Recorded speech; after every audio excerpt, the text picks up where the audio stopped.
चाहे मेरी जान चली जाए। नजर नीचे। देख रहे हैं आप लोग, मीडिया ने कितना गंद मचा रखा है। पुलिस प्रशासन की धज्जियां उड़ चुकी हैं। कैसे मान लो कि तुम कोई छलिया या आवारा नहीं हो? मेरे बाबूजी किसान हैं आकाश। मेरे लिए सब छोड़कर जाना इतना आसान नहीं है। बॉस, अब छत्तीसगढ़ में खतरा बढ़ गया है। ये कहाँ लेके आ गए मुझे? चल साले बजर बड्डू, है नजर नहीं लगाने का मेरे को, है?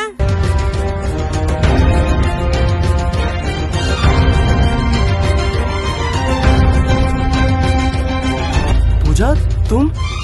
पूजा नहीं, सीएसपी नंदिनी सिन्हा।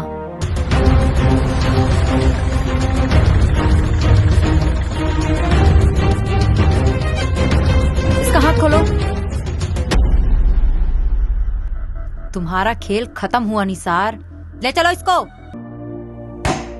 अपने कमीनेपन को जस्टिफाई कर रहे हो निसार। अब जसपुर की लड़कियों को क्या मैसेज देना चाहेंगे? सारी जसपुर की लड़कियों से मैं एक ही बात बोलना चाहूंगी कि सोशल मीडिया में किसी भी अनजान व्यक्ति पर भरोसा ना करें, वरना वो प्रेम के जाल में फंसकर अपनी जिंदगी बर्बाद कर देंगे, अपनी जिंदगी बर्बाद कर देंगे।